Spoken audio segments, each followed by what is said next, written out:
Subscribe करा महानुभाव प्रतिपंथ चॅनलला व बेल बटन अवश्य दाबा लेटेस्ट नोटिफिकेशन प्राप्त करण्यासाठी। दंडवत प्रणाम। जय श्री कृष्ण।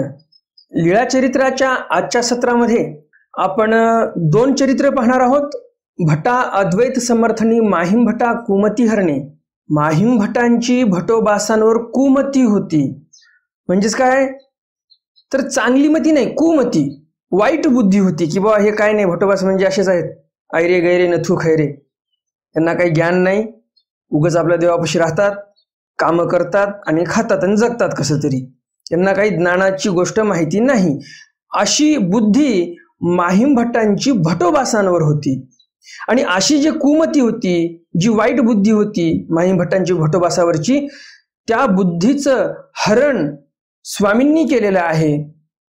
कशी लीळा करतात स्वामी माहिम भट्टांची कुबुद्धी हरण्यासाठी हे आपण सविस्तर आज पाहणार आहोत। दुसरं चरित्र आहे अग्नशोधनी कथनी आऊ रुसणे।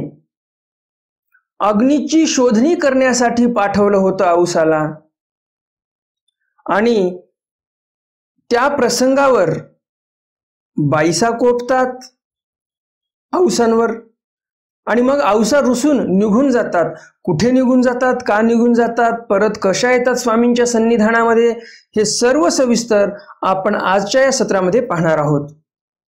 हे दोन्ही स्वामींचे चरित्र तुम्हाला नक्कीच आवडणार आहेत आणि त्यामुळे लगेच व्हिडिओला लाईक करा, जास्तीत जास्त आपल्या वासनिक मंडळीपर्यंत हा व्हिडिओ शेअर करा, म्हणजे त्यांनाही या ज्ञानाचा लाभ होईल। कालच्या सत्रामध्ये मी प्रश्न विचारला होता, उत्तरार्ध भागातील काल दोन लीळा झाल्या, उत्तरार्ध लीळा क्रमांक 169 आणि 170। तर या लीळेमधून आपल्याला काय शिकवण मिळते, आपण कसे वागलो पाहिजे, देवाने आपल्याला या चरित्राच्या माध्यमातून काय शिकवण्याचा प्रयत्न केला, देव कसे वागले, तर हा प्रश्न होता कालचा। तर त्या प्रश्नाचं उत्तर काय होतं हे सर्व आपण व्हिडिओच्या शेवटी पाहणारच आहोत आणि त्यामुळे व्हिडिओ शेवटपर्यंत पहा, म्हणजे तुम्हाला प्रश्नाचं उत्तरही समजेल। तर जास्त उशीर न करता चला तर आज काही नवीन ज्ञानार्जन करूया। दंडवत हो। मी ईश्वरदास महानुभाव सर्वांचं स्वागत करतो आपल्या महानुभाव प्रतिपंथ या यूट्यूब चॅनलमध्ये। आजचा लीळा क्रमांक आहे लीळा चरित्र उत्तरार्ध लीळा क्रमांक 171। भटा अद्वैत समर्थनी माहिम भटा कुमती हरणे। भटोबासांनी अद्वैताचं समर्थन केलं आणि असं समर्थन करत असताना, अशी चर्चा ऐकत असताना माहिम भटाची कुमती हरणे म्हणजे कुमतीचं हरण झालेलं आहे। अशी सुंदर लीळा इथे सर्वज्ञ श्री चक्रधर स्वामी करतात। स्वतःच्या भक्ताची बाजू भक्कम राहावी, आमचाही भक्त काय कमी नाही, हे माहिम भटांना स्वामींना दाखवून द्यायचं होतं। भटोबास काही असे साधारण माणसं नाहीत, विद्वान माणसं आहेत, हे दाखवून द्यायचं होतं स्वामींना आणि माहिम भटाची कुबुद्धीचं हरण करायचं होतं। तर काय लीळा आहे समोर सविस्तर पाहूया आपण। छिन्न पापासी गोसावी बीजे केले। छिन्न पापासी गोसावी बीजे केले। छिन्न पापी गुंफेकडे देव गेले, गोसावी असे उद्याचा पूजा अवसर झाला। देव कुठून गेलेले आहेत छिन्न पापीला? डोमेग्रामच्या राजमडामधून छिन्न पापीला गेलेले आहेत आणि तिथे स्वामींचा सकाळचा पूजा अवसर झालेला आहे। गोसावियासी गुंफे बाहेरीला ओट्यावरी आसन असे। स्वामींना गुंफे बाहेरील जो ओटा होता त्यावर स्वामी आसनस्थ होते, स्वामी तिथे बसलेले होते। भटमुक्ष करुणी भक्तजन अवघे माती काम करीताती। भटमुक्ष करून सर्व भक्तजन माती काम करत होते। माहिम भट्ट गोसावियाच्या दर्शना आले। माहिम भट्ट आले स्वामींच्या दर्शनासाठी। मग माहिम भटी म्हणितले, माहिम भट्ट म्हणतात गोसावी परमेश्वरू एर अवघे सुंट देव। मनातल्या मनात काय म्हणतात माहिम भट्ट? स्वामीच फक्त एक परमेश्वर आहेत आणि एर अवघे म्हणजे बाकीचे हे सगळे भक्त मंडळी सुंट देव आहेत। सुंट देव कशाला म्हणतात मी मागे पण सांगितलेलं आहे तुम्हाला। जसं अन्य संप्रदायामध्ये झाडाखाली 4-5 दगड ठेवतात आणि मग त्या दगडाला शेंदूर लावतात, तर असा शेंदूर लावला, जो मोठा दगड होता मुख्य देवता म्हणून त्यांना प्रतिष्ठा करायची होती ज्या दगडाची, त्या दगडाला चांगला शेंदूर भरपूर लावला आणि मग आता वाटी थोडीशी खरकटी राहते, त्याच्यामध्ये थोडासा शेंदूर राहतोच, हाताला बोटाला शेंदूर पण असतोच. तर मग तो शेंदूर काय करायचा, तर आजूबाजूला जे छोटे दगड आहेत त्यांना ते बोट असे पुसून टाकायचे. फार काय आदर भावाने श्रद्धेने ते त्या दगडाला शेंदूर लावत आहेत का, देवता आहे म्हणून नाही, तर उग हाताला शेंदूर आहे, वाटीमध्ये शेंदूर थोडासा उरलेला आहे, मग ते बोट पुसून टाकायची. आणि मग ते जे बाजूचे दगड होते ज्यांना असे बोट पुसले त्यांना सुंट देव म्हणतात, आणि जे मुख्य देवता होती त्याला देव म्हणतात लोक अन्य संप्रदायामध्ये. आणि बाकीचे जे आहेत छोटे मोठे दगड ज्याला बोट पुसले लोकांनी ते सुंट देव झाले. तर तसं माहिमभट्ट इथे म्हणत आहेत की भट्टोबास जे आहेत ते सुंट देव आहेत आणि परमेश्वर अवतार फक्त सर्वज्ञ श्री चक्रधर स्वामी आहेत. तर अशी कुमती माहिमभट्टांची होती. ऐसे पोटी भाविले म्हणजे असे त्यांनी मनामध्ये कल्पना केली. मग जवळी बैसले, जवळ बसतात स्वामींच्या येऊन. गोसावी भटाते म्हणिले काय गा मनन करीत असा. स्वामी भटोबासांना म्हणतात, भटो काय मनन करत आहात का. भटोबास म्हणतात, जी जी हो आम्ही मनन करत आहोत. मनन तरी हे शास्त्र भाक हे काय जाणती मनन करू. माहिमभट्ट काय म्हणतात मनातल्या मनात, उगच बोलत आहे हा भटोबास, मनन करत आहे म्हणे, याला काय ज्ञान आहे, याला कशाचं शास्त्र माहित आहे. म्हणून माहिमभट्ट काय म्हणतात, मनन तरी हे शास्त्र भाग, मनन करणे हे शास्त्रातली भाषा झाली. आणि हे काय जाणती मनन करू, हे असे माती काम करणारे दगडधोंडे उचलणारे भटोबास आणि इतर भक्तिजन जे आहेत यांना काय माहीत मनन कशाला म्हणतात ते. यांनी फक्त माती काम करावं आणि देवाच्या नावावर पोट भरावं, यांना काही ज्ञान नाही, हे मनातल्या मनात म्हणत आहेत माहिमभट्ट. काही गोसावी निरपिले ते मनन करीत असती, किंवा मग काही 4-2 गोष्टी देवाने सांगितल्या असतील त्याच मनन करत असतील हे भटोबास. मग व्यापारू करू सरला, व्यापार करणं संपला, व्यापार संपला भटोबासांचा. गोसावी म्हणितले, स्वामी म्हणतात, बाई या दोघाचा हाती दोन्ही पाणी भाताची पात्रे ओपा. स्वामी म्हणतात बाईसांना, बाई या दोघांच्या हातामध्ये 2 पाणी भाताचे पात्र द्या. कोण, मंडळीक आणि भट्टोबास, नाथोबा आणि भट्टोबास. सर्वज्ञ म्हणितले, स्वामी म्हणतात, गंगेसी जा, गंगेकडे जा, एकू घासू तुम्ही घ्या, एकू खाली घाला. स्वामी भट्टोबासांना म्हणतात, गंगेकडे जा, हे पाणी भाताचे पात्र घेऊन, आणि तिथे गेल्यानंतर 1 घास तुम्ही खा, 1 घास खाली ठेवा. यावर भट्टोबास काय म्हणतात, नाझी आम्हा आपुले भिक्षान्न खाली न घालवे. स्वामींचे वचन किती पक्के धरलेले आहेत भट्टोबासांनी. स्वामी म्हणत आहेत भिक्षेचं अन्न खाली ठेवा, भट्टोबास म्हणतात नाही नाही, आम्ही आमचं भिक्षेचं अन्न खाली ठेवणार नाही. तुम्ही जरी सांगत आहात तरी पण आम्ही भिक्षेचं अन्न जमिनीवर ठेवणार नाही, हे पवित्राचं पवित्र आहे असं तुम्हीच सांगितलेलं आहे, आणि त्यामुळे आम्ही हे अन्न खाली ठेवणार नाही. एवढे शास्त्रावर दृढावलेले होते भट्टोबास. या वाक्यावरून आपल्याला लक्षात येते स्वामी स्वतः म्हणत आहेत, अन्न खाली ठेवा, 1 घास तुम्ही खा पाणी भाताचा, 1 घास खाली ठेवा, 1 घास तुम्ही खा, 1 घास खाली ठेवा. भट्टोबास म्हणतात नाही नाही, आम्हाला ते जमणार नाही, भिक्षान्न हे पवित्राचं पवित्र आहे, खाली कसं काय ठेवायचं, आम्ही नाही ठेवणार. याला म्हणतात शास्त्रावरची दृढता. अशी दृढता राहिली पाहिजे. एकू घासू आम्ही घेऊनी, एकू घासू हातावरी धरुणी. मग आता मधला मार्ग काढतात भट्टोबास. भट्टोबास म्हणतात स्वामींना, आम्ही 1 घास खातो आणि 1 घास हातावर ठेवणार, खाली नाही ठेवणार. आणि हातावर घास ठेवल्यानंतर मग म्हणून घेईल ते घेऊ, आणि हातावर घास ठेवल्यानंतर आम्ही असं म्हणणार, घेईल ते घेऊ म्हणजे ज्याला घ्यायचं त्याने घ्यावं. गोसावी मानिले, गोसावी म्हणतात ठीक आहे, काय हरकत नाही.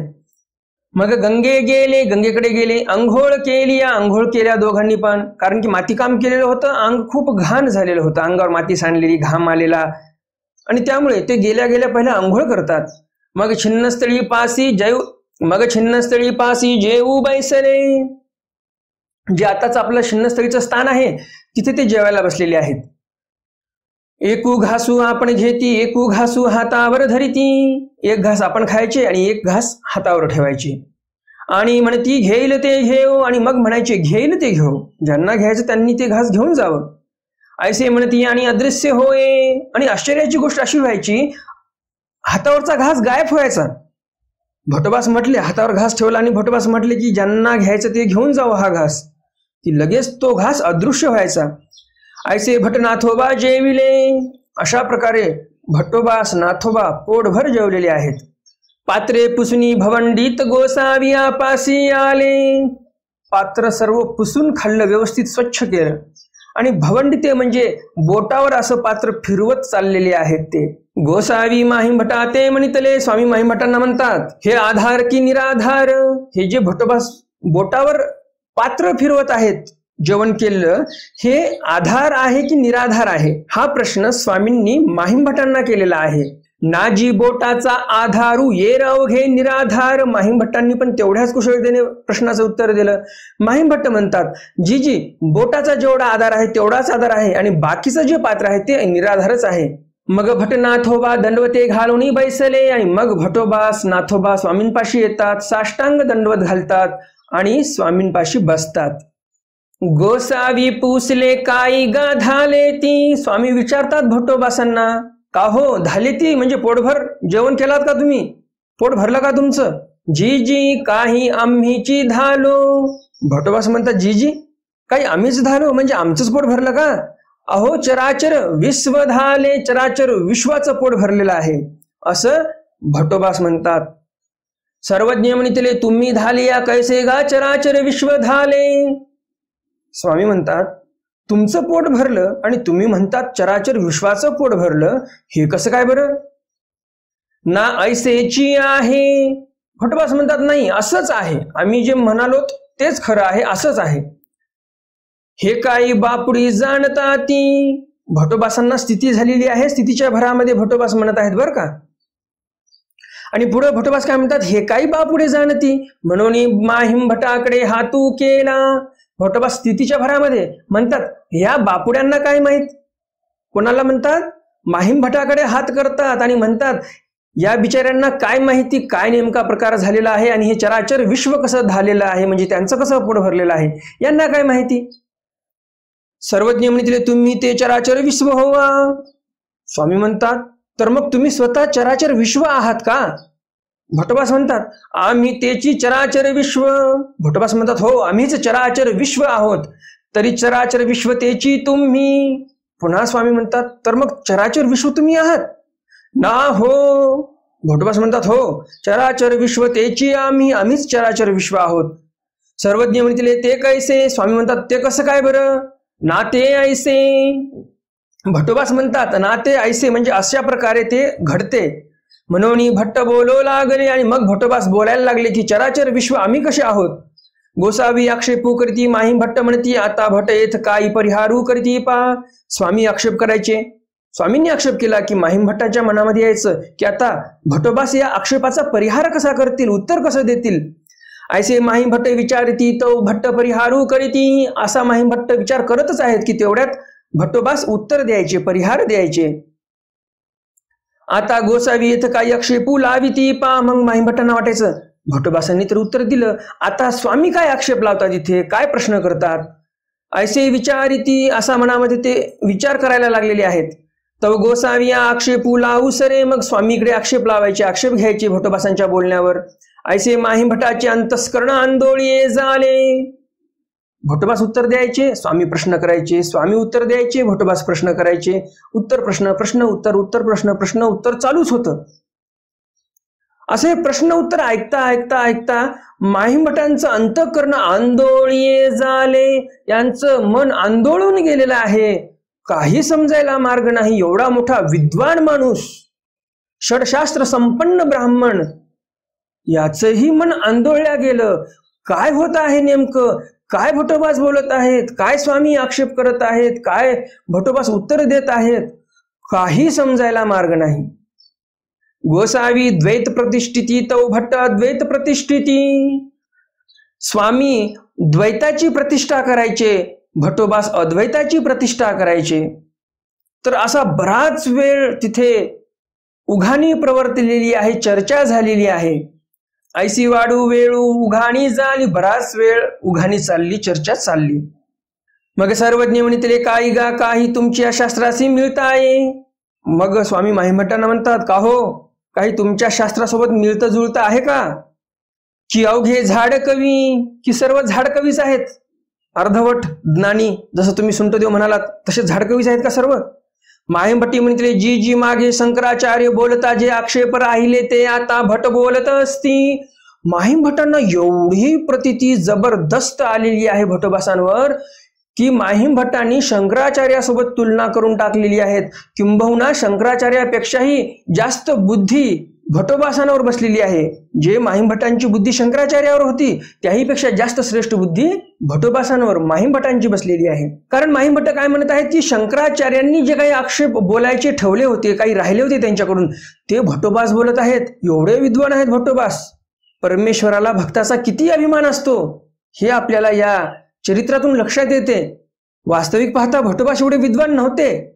स्वामींनी त्यांना ते बोलवलं सर्व. स्वामींनी त्यांना स्थिती दिली आणि स्थितीच्या भरामध्ये सर्व काही बोललेले आहेत भट्टोबास.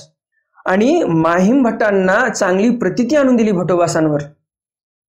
कारण माहीम भट्ट म्हणत आहेत शंकराचार्य जे बोलायचे राहून गेले ते भट्टोबास बोलत आहेत. एवढी श्रेष्ठ प्रतीती भट्टोबासांवर माहीम भट्टाची आलेली आहे स्वामींच्या या लीळेमुळे. आणि ज्यावेळेस माहीम भट्ट असे बोलतात, शंकराचार्यापेक्षाही भारी बोलत आहेत माहीम भट्ट, काही त्यांचे आक्षेप राहिले होते ते भट्टोबास बोलत आहेत. मग अशा वाक्यावर स्वामींनाही लक्षात आलं की आता माहीम भट्टांची प्रतीती चांगली झालेली आहे, कुमतीचं हरण झालेलं आहे. आणि मग गोसावी अवसान केले, स्वामींनी तिथेच ते चर्चा थांबवली. मग माहीम भट्टासी भटावरी बुद्धी आली. मग माहीम भट्टांना भट्टोबासांवर बुद्धी आली. मग येती ते तेव्हा भट्टासी नमस्कारू करीती. आणि मग जेव्हा केव्हा स्वामींच्या दर्शनाला यायचे माहीम भट्ट, तेव्हा माहीम भट्ट भट्टोबासांना पण नमस्कार करायचे. ही लीळा घडण्या अगोदर माहीम भट्ट कधीही भट्टोबासांना नमस्कार करत नव्हते. आणि त्यामुळे कधीही कोण्याही साधूला असं मानायचं नाही की यांना काय येते हो, सगळं आयुष्य संसारात घातलं, आता भादरून बसले, काय ज्ञान आहे यांना, आम्ही वासनिक श्रेष्ठ आहोत, असे साधूंना आम्ही प्रश्न टाकून निरुत्तर करतो. आम्ही असे विद्वान आहोत की साधूंना पण आमच्या प्रश्नाचं उत्तर येणार नाही. असे काही वासनिक मंडळी असतात, अशा काही तोऱ्यात चालतात ते. तर अशा वासनिक मंडळींचा देवाला अभिमान नसतो. देव झिडकारतात अशा वासनिकांना की काही कामाचे नाही. तुम्ही माझ्या भक्ताची परीक्षा पाहता. ज्या भक्ताने किमान वेशभूषा बदलण्याची हिंमत तरी दाखवली, कपडे तरी बदलून दाखवले, तुमच्याकडून तर तेही दाखवणं होत नाही. तुमच्याकडे तर तेवढी हिंमत नाही. माझा अनुसरलेला जो साधक आहे तो दिवसाच्या 5 गाठ्या 10 गाठ्या 15 गाठ्या जे काही स्मरण करत असेल, जे काही पारायण पोथीपान करत असेल, किमान प्रमाणात करत असेल, कमीत कमी जरी करत असेल तरी तो माझा आहे. आणि अशा भक्ताची जर कोणी परीक्षा पाहिली तर देवाला त्याची खंत येते. हे कशासाठी सांगतोय मी? कारण असे बरेच वासनिक मंडळी आहेत, सर्वच आहेत असं नाही, बऱ्यापैकी आहेत जे म्हणतात अहो आम्ही बंद वाचतो, आम्ही हे वचन संबंध वगैरे नाही वाचत, आम्ही बंदातून प्रश्न विचारतो. असे काही विद्वान माणसं असतात, स्वतःला विद्वान समजतात की आम्ही बंद वाचतो. बंद म्हणजे काय? नवीन काही दर्शक असतील त्यांना माहिती नसेल. बंद म्हणजे जे स्वामींचे वचन आहेत त्याच्या अर्थाचं अर्थांतर म्हणजे एकदम सविस्तर असते त्याच्यामध्ये. स्वामींचं जे वचन आहे ना त्या वचनाचं एकदम सखोल अर्थ, स्वामींच्या वचनाचा एकदम सखोल अर्थ ज्यामध्ये आहे, एकदम सविस्तरपणे एका एका शब्दाची फोड करून ज्यामध्ये अर्थ केलेला आहे, अशा ग्रंथाला बंद असं म्हणतात. मग लक्षण बंद आहे, विचार बंद आहे, आचार बंद आहे. तर मग काही वासनिक मंडळी ते बंद वाचतात आणि म्हणतात आम्ही फार विद्वान झालोत, आता आम्ही भल्या भल्या साधूंना गप्प करत असतो. तर असं नको करायला. तुम्ही विद्वान आहात, फक्त तुम्ही तोंडाने बोलत आहात. पुढचा साधू जो आहे तो आचरणात आणत आहे, त्याने कपडे बदललेले आहेत, भिक्षा मागून खात आहे, किंवा जे काही कोणी स्थानापाशी राहत आहे, स्मरण ध्यान करत आहे, वेगळ्या वेगळ्या प्रकारचे असतात. कोणी भिक्षा मागतात, कोणी मागत नाहीत, कोणी स्मरण जास्त करतात, कोणी ध्यान जास्त करतात, कोणी पारायण जास्त करतात, कोणी पोथीपान पाहतात, कोणी प्रवचन करतात. वेगळ्या वेगळ्या प्रकारचे जे काही साधू संत आहेत वेगळ्या वेगळ्या प्रकारचे काम करतात. कोणी आटनविजन करतात, कोणी सत्संगच करतात. तर ज्याचे त्याचे कार्य वेगळे असतात. आणि अशा साधू संतांची जर परीक्षा तुम्ही पाहत बसलात तर मग देव तुमच्याकडे कोण्या दृष्टिकोनातून पाहतील तुम्हीच विचार करा. इथे बघा भट्टोबासांचा किती अभिमान घेतला देवाने. माहीम भट्ट विद्वान होते, परंतु माहीम भट्टांना हरवलं. स्वामींनी एक लीळा अशी केली की माहीम भट्ट हरून गेले तिथे. तर असो, हे चरित्र छानपैकी तुम्हाला समजलं असेल. आता आपण पुढच्या चरित्राकडे वळूया. पुढचं चरित्र थोडं मोठं आहे. कंटाळून जाऊ नका आणि व्हिडिओ बंद करू नका, कारण अर्धवट तुम्ही जर चरित्र ऐकलं तर मग अर्धवट लाभ होणार.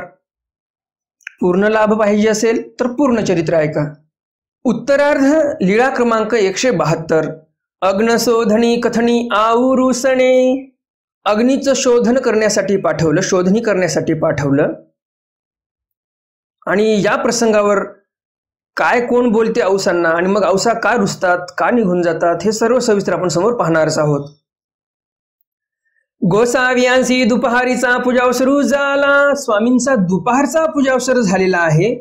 आरोगण झाली, गुळा विडा झाला, पहुड झाला, उपहडू झाला. आरोगण झाली स्वामींची, गुळा झाला, विडा झाला. स्वामींनी थोडी वामकुक्षी पण घेतली. स्वामी पुन्हा झोपेतून उठले. पण झोपेतून उठल्यानंतर स्वामी आसनस्थ झालेले आहेत आसनावर. गोसावी निरूपण करिता ती. स्वामी निरूपण करत होते. तव बाईसे म्हणितले. बाईसा म्हणतात, आऊ विसदेव आहे की नाही ऐसे पाहुणी ये हो. बाईसा औसांना म्हणतात, आऊ जा बरं चुलीमध्ये विस्तो आहे की नाही पाहुणी ये. हो का. औसा गेली, आली, गुंफे विसदेव पाहिला. गुंफेमध्ये आली, विस्तो आहे की नाही चुलीमध्ये तेही पाहिला.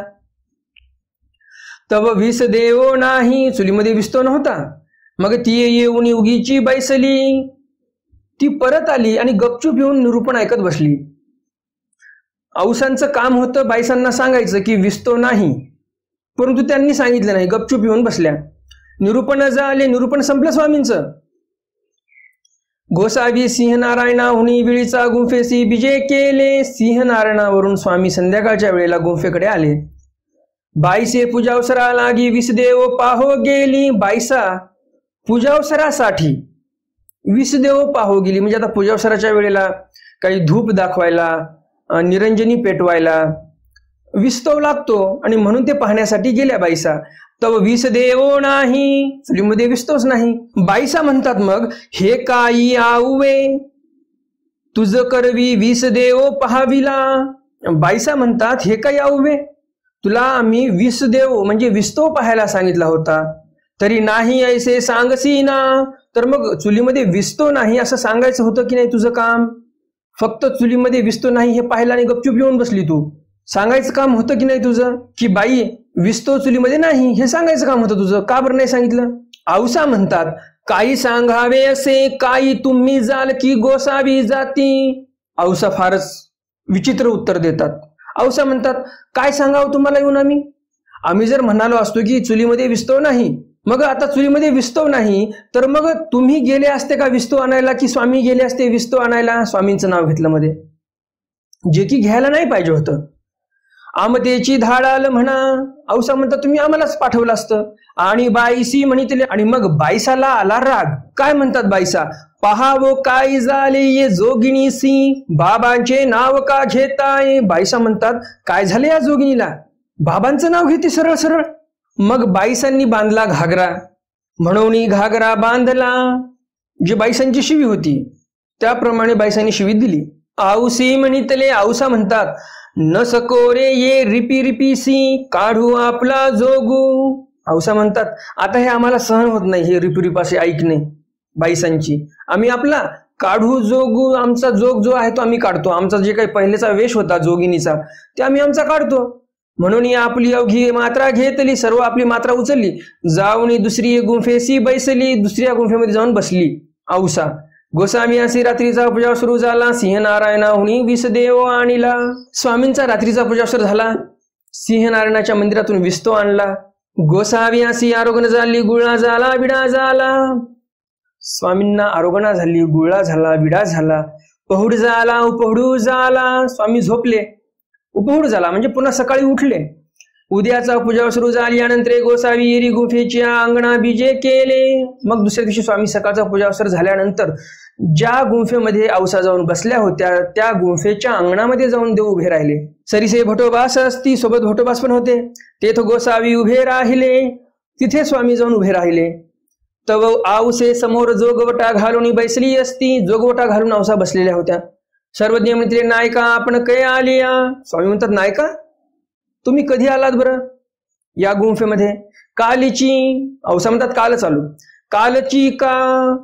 स्वामी म्हणतात, कालच आलात का. बरं. सर्वज्ञ म्हणितले. स्वामी म्हणतात, एवं पर्यंत उदास्यची मा. स्वामी म्हणतात, आता पण तुम्ही उदासच आहात का. मग गोसावी दोन्ही श्रीचरण जोडिले, मग म्हणितले येच नमस्कारू कान करा. स्वामी दोन्ही पाय जोडतात स्वतःचे आणि मग स्वामी म्हणतात, बाई इथं तुम्ही नमस्कार का करत नाही, या पाया पडा आमच्या. कवणे कवणा ते नमावे स्वामी जगन्नाथा.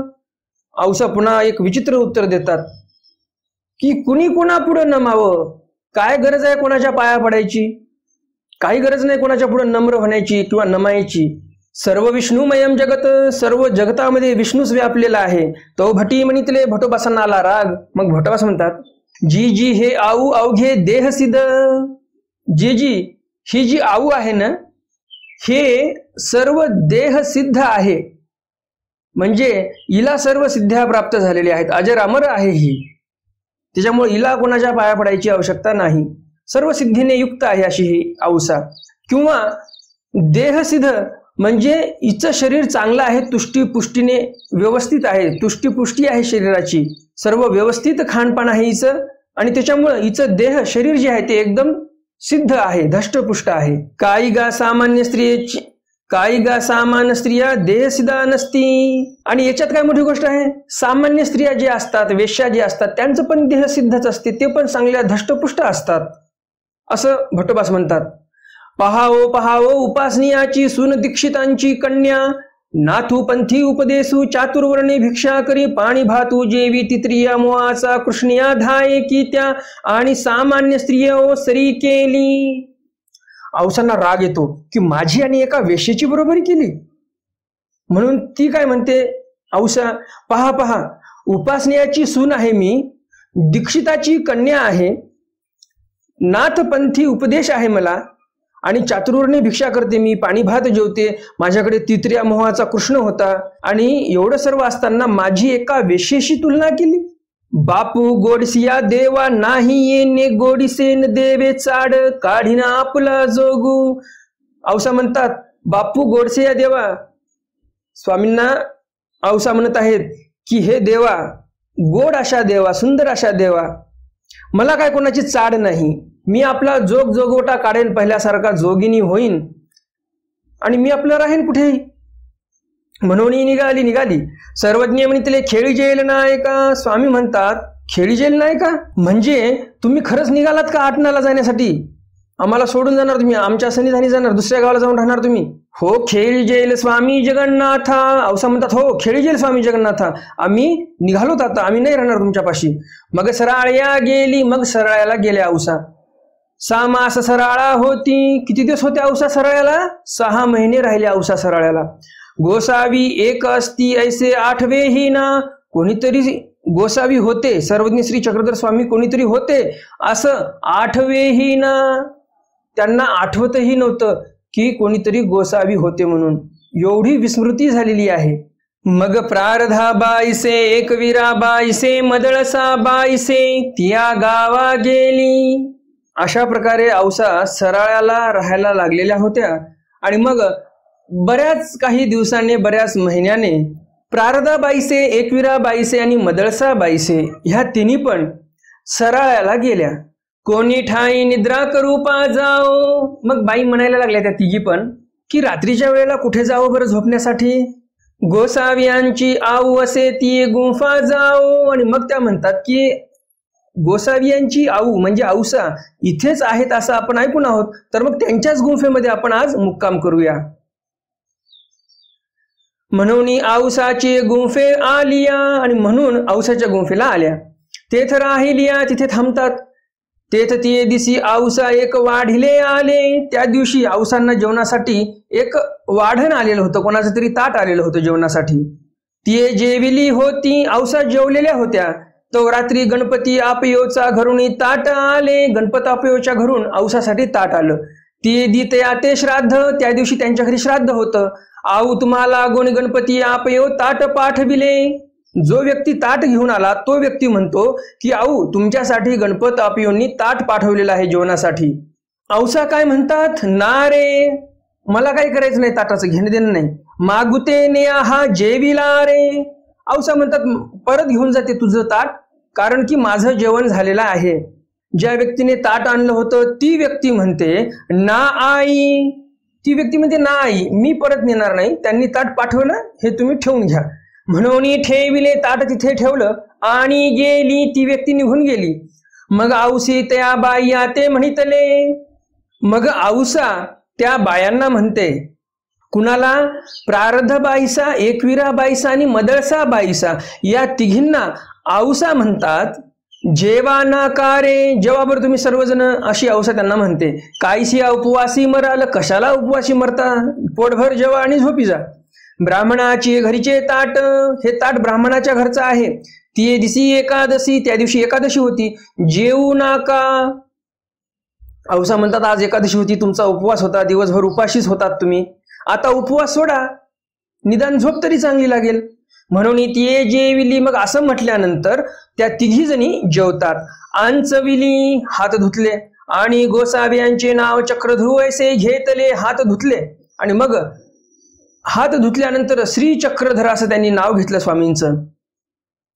आणि जसा हा शब्द कानावर पडला औसांच्या, श्री चक्रधर, त्यांच्या मनामध्ये उजळता निर्माण झाली, मन उजळलं त्यांचं. आणि अशी उजळता आल्यानंतर काय म्हणतात औसा? हय रे तुम्ही माझे श्री चक्रस्वामीची, तुम्ही माझ्या चक्रस्वामीचे आहात. माझा चक्रस्वामी, माझा चक्रस्वामी ऐसी चारी पहार निद्रा नाही. औसा म्हणायला लागले रात्रभर माझा चक्रस्वामी, माझा चक्रस्वामी. रात्रभर त्यांना झोप नाही.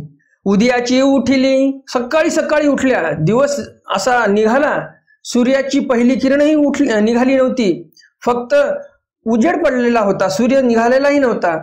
आणि लगेच औसा उठल्या. पालवेसीची गोसावियाच्या दर्शना निघाली. पालवेसीची म्हणजेच अंगावर जे वस्त्र होतं त्या वस्त्रांशी ती निघालेली आहे. भरली भादली गुंफा तैसीची सांडली, त्या गुंफेमध्ये जे काही पसारा होता ते सर्व तसा सोडला. मग गोसावियांशी उद्याचा पूजावसर झाला. मग स्वामींना सकाळचा पूजावसर झालेला होता इकडे डोमेग्रामला. गोसावी अंगी टोपरे केले. स्वामी अंगी टोपरे प्रावर्ण करतात. मग गोसावी भक्तजना ते पुसले. मग स्वामी भक्तजनांना विचारतात, आजी कोणीकडे खेळो जाईजेल. स्वामी भक्तजनांना विचारतात, आज कोणीकडे जायचं बरं आपल्याला विहरणाला?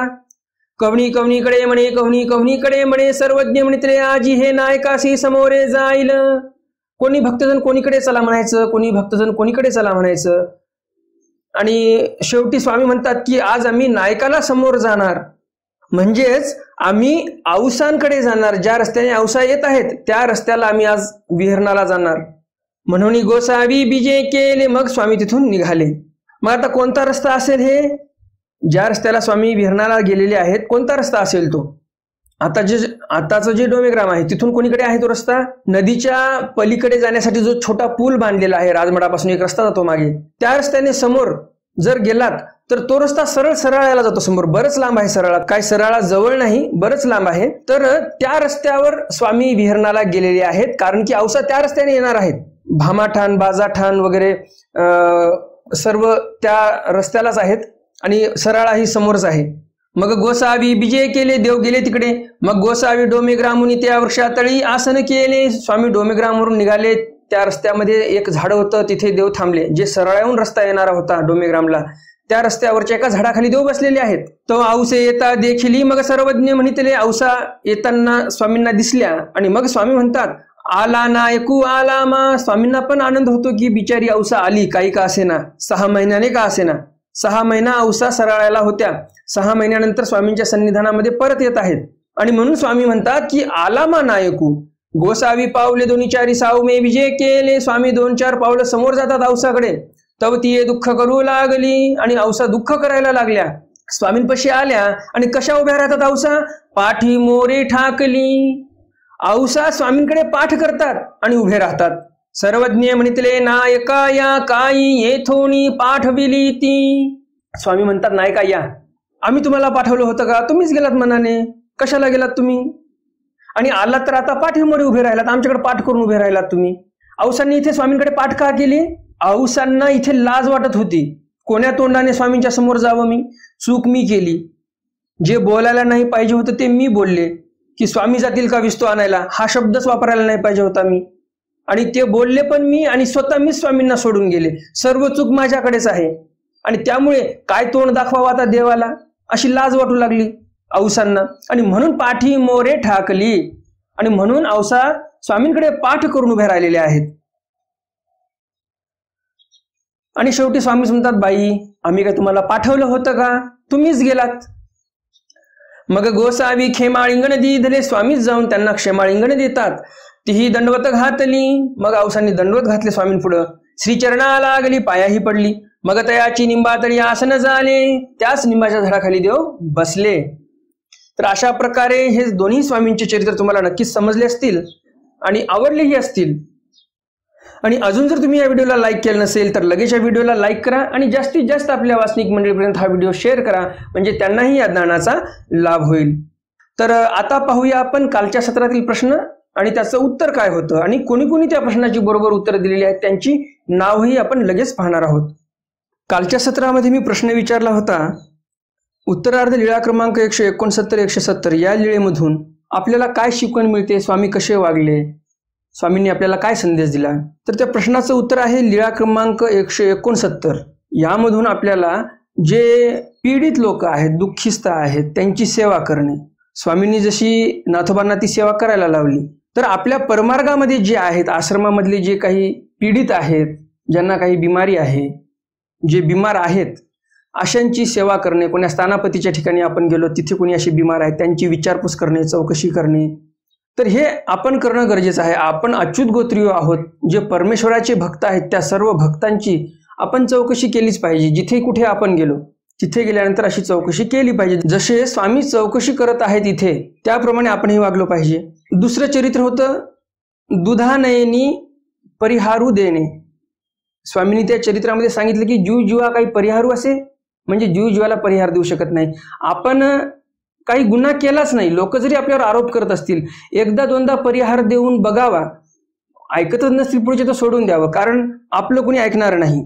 भविष्यामध्ये अशा काही घटना घडतील की त्यांना मग ते प्रत्ययाला येईल की खरंच तो माणूस खरा बोलत होता. कारण आपण कितीही बोलून पुढचा व्यक्ती ऐकत नसेल तर कशाला बोलायचं आपण. तर असं बरंच काय आपल्याला शिकायला मिळालं कालच्या सत्रामधून. आजच्या सत्रातील प्रश्न आहे, औसा स्वामींना सोडून असन्निधानी निघून गेल्या सरळाला, कशामुळे गेल्या, काय कारण होतं, हा आजच्या सत्रातील प्रश्न आहे. तर भेटूया उद्याच्या सत्रामध्ये स्वामींच्या काही नवीन चरित्रासह, ज्यामध्ये भटास्तुती करणे, सर्व शास्त्र प्रतिभिज्ञा करणे हे चरित्र पाहणार आहोत. त्याचबरोबर डोमे ग्राम प्रांती मार्कंडादिकांशी झुंजता भटासी पराजय करणे हेही चरित्र आपण उद्याच्या सत्रामध्ये पाहणार आहोत. आणि अश्वत्थ आरोहणी भट्ट गुंडियावरी घेवणे हेही चरित्र आपण उद्याच्या सत्रामध्ये पाहणार आहोत. तर एकंदरीत 3 चरित्र आपण उद्या पाहणार आहोत. आणि उद्याचं सत्र तुमच्याकडून सुटू नये असं तुम्हाला वाटत असेल तर तुम्हाला एक छोटंसं काम करावं लागणार आहे. तुम्ही जर अजून चॅनल सबस्क्राईब केलं नसेल तर लगेच चॅनल सबस्क्राईब करा, म्हणजे उद्याचं सत्र तुम्हाला भेटेल. उद्याचं सत्र तुमच्याकडून सुटणार नाही. ज्यांनी चॅनल सबस्क्राईब केलं त्यांना पुन्हा चॅनल सबस्क्राईब करण्याची आवश्यकता नाही. तर भेटूया उद्याच्या सत्रामध्ये स्वामींच्या काही नवीन चरित्रासह. तोपर्यंत दंडवत प्रणाम. जय श्रीकृष्ण. दंडवत हो.